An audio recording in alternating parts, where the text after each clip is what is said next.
안녕하세요. 자유교회 이진우 목사가 보내드리는 아침 묵상입니다.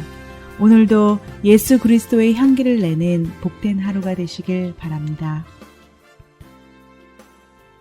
7월 19일 금요일 아침 묵상입니다. 오늘은 하나님 말씀 앞에서 가져야 하는 위기의식이라는 제목으로 요나서 3장 5절로 8절의 말씀 묵상합니다.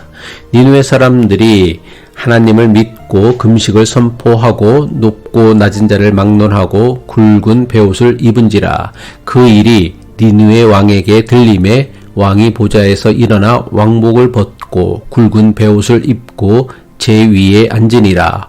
왕과 그의 대신들이 조서를 내려 니느웨에 선포하여 이르되 사람이나 짐승이나 소떼나 양떼나 아무것도 입에 대지 말지니 곧 먹지도 말 것이요 물도 마시지 말 것이며 사람이든지 짐승이든지 다 굵은 베옷을 입을 것이요 힘써 하나님께 부르짖을 것이며 각기 악한 길과 손으로 행한 강포에서 떠날 것이라. 요나는 사흘길이나 되는 니느웨 성읍을 단 하루만 다니며 하나님께서 전하라고 하신 말씀을 니느웨 사람들에게 선포했습니다. 하나님의 경고를 전하는 요나는 아마도 하나님을 모르는 저 무지한 이방인들은 자신이 전하는 하나님의 경고를 무시하고 비웃을 것으로 생각했을 것입니다. 이런 요나의 생각을 암시하는 것이 사흘길이나 되는 니느웨 성읍을 단 하루만 다니며 하나님의 경고를 전했다는 요나서 3장 4절의 말씀입니다. 요나서 3장 4절이죠. 요나는 그 성읍으로 가서 하루길을 걸으며 큰 소리로 외쳤다. 40일이 지나면 니느웨가 무너진다. 하지만 건성으로 전해진 하나님 말씀에 니느웨 사람들은 심각한 위기의식을 가졌습니다. 니느웨 왕은 물론 모든 니느웨 백성들, 심지어 저들이 기르는 가축에게까지 금식하며 하나님의 용서와 자비를 구하였습니다. 요나서 3장 8절 전반부죠. 사람이든 짐승이든 모두 굵은 베옷만을 걸치고 하나님께 힘껏 부르짖어라. 요나가 건성건성 선포한 하나님의 경고에 니느웨 사람들은 심각한 위기의식을 가졌고 금식하고 회개하며 자신들의 악행에서 돌아서는 기회로 삼은 것입니다. 니느웨 백성들이 보여준 회개와 참회의 모습은 오늘 우리에게 주시는 강력한 성경의 메시지입니다. 우리는 하나님의 말씀을 들을 때마다 하나님의 말씀 앞에서 위기감을 가져야 합니다. 왜냐하면 우리는 하나님 말씀대로 살기보다는 하나님 말씀대로 살지 않는 경우가 훨씬 더 많기 때문입니다. 하지만 언제부턴가 목사는 물론이고 교인들조차 하나님 말씀에 대한 위기의식을 잃어버렸습니다. 목사는 교인들이 부담없이 웃으며 들을 수 있는 설교, 그저 모든 것이 잘되고 성공하고 형통할 것이라는 설교만 합니다. 교인들 역시 부담없이 웃고 즐길 수 있는 설교, 세상에서 지친 자신을 위로해주고 격려해주는 설교만 듣기 원합니다. 니느웨가 하나님의 심판을 피할 수 있었던 이유가 무엇이었습니까? 요나를 통해 겨우 하루 동안 건성으로 선포된 하나님의 말씀이었지만 하나님의 말씀 앞에서 심각한 위기의식을 가졌기 때문입니다. 이것은 우리도 마찬가지입니다. 우리 역시 장차 있을 하나님의 심판을 경고로 받은 사람들입니다. 어떻게 해야 장차 있을 하나님의 심판에서 구원을 얻을 수 있습니까? 니느웨 사람들처럼 하나님의 말씀 앞에서 심각한 위기의식을 가져야 합니다.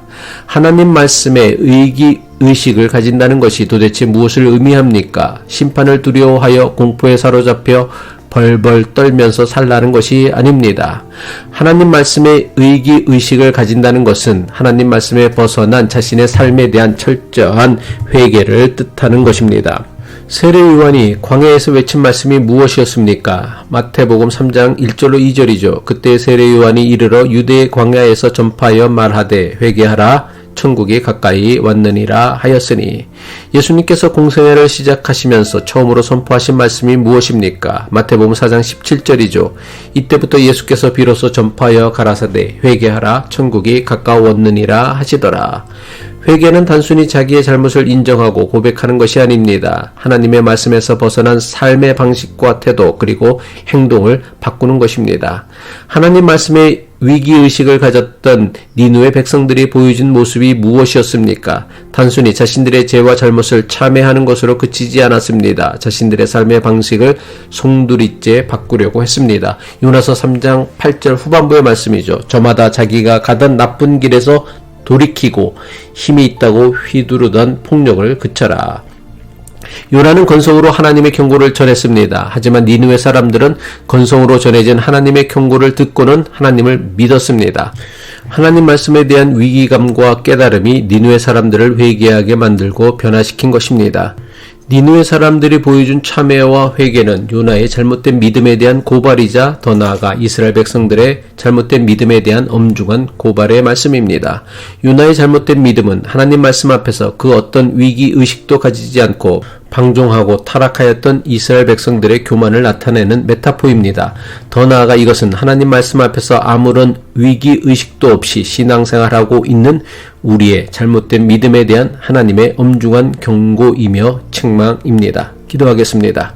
끝까지 참고 기다리시는 하나님 아버지, 매일 아침 하나님 말씀을 묵상하면서도 아무런 위기감도 가지지 않고 살아가고 있는 우리의 무딘 마음을 긍휼히 여겨 주옵소서. 듣고 싶은 말씀만 듣고 보고 싶은 것만 보려는 우리의 고집을 주님 말씀 앞에서 내려놓게 하옵소서. 주님의 자비와 용서를 구하며 진정한 회개로 우리의 삶을 변화시키는 하루가 되게 하옵소서. 예수 그리스도의 이름으로 기도합니다.